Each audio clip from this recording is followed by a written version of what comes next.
Psychology of money chapter 19 all together now, अब सब एक साथ। यह चैप्टर पूरी बुक साइकोलॉजी ऑफ मनी का समरी है, घोल है, कंक्लूजन है। तो की टेक अवेज दोस्तों जो मुझे लगे वो ये हैं कि वेल्थ मतलब होता है फ्रीडम, आज़ादी, लग्जरीज नहीं होता।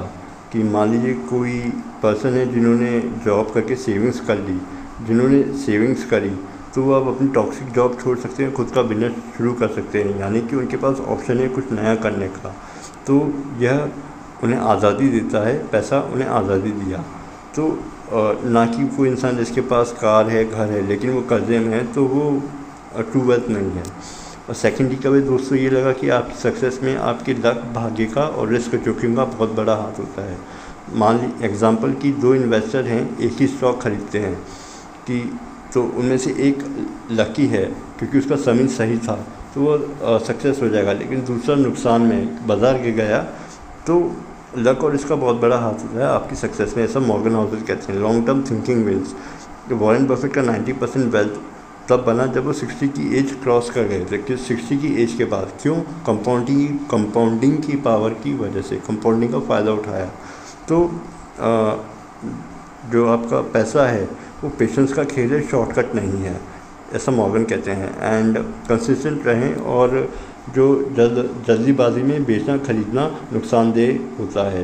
कि एग्ज़ाम्पल कि 2008 का जो फाइनेंशियल क्राइसिस आया था उसमें जिन लोगों ने शेयर नहीं बेचे उनको बाद में अच्छा खासा फ़ायदा हुआ। तो पैसे को लेके इमोशंस को हावी ना होने दें, बोल्ड रहें अपने डिसीजंस पे, फाइनेंशियल डिसीजंस पे, और कंसिस्टेंट रहें। तो फिफ्थ की टेक अवे दोस्तों ये है कि कोविड-19 जैसी जो घटना हुई उसमें अगर जिन लोगों के पास इमरजेंसी फ़ंड नहीं था वो बर्बाद हो गए, तो इमरजेंसी फ़ंड एटलीस्ट 6 मंथ्स का आप लोगों के पास होना ही चाहिए, क्योंकि जो फ्यूचर है वो अनसर्टेन है। और जो कंक्लूजन दोस्तों मुझे ये लगा इस चैप्टर का कि टाइम का फ़ायदा उठाए, कंपाउंडिंग और जो अपने जो इमोशंस हैं उनको कंट्रोल रखें, बोल्ड डिसीजंस रहें, अपने डिसीजंस को कंसिस्टेंट रहें, और सेविंग्स करके इन्वेस्ट करें, और लॉन्ग टर्म के लिए बोल्डली इन्वेस्ट करें। ऐसा नहीं कि मार्केट गिर गया तो चलो बेच देते हैं वरना ज़्यादा नुकसान हो जाएगा, ऐसा नहीं होना चाहिए। और जो पैसा आज़ादी देता है, पैसे का असली मतलब ये है कि वो आज़ादी देता है। अगर पैसे आप लग्जरीज़ ख़रीदने के लिए पैसे का यूज़ लग्जरीज़ के लिए करते हैं और स्ट्रेस में आ जाते हैं तो वो ट्रू वेल्थ नहीं है। Thank you.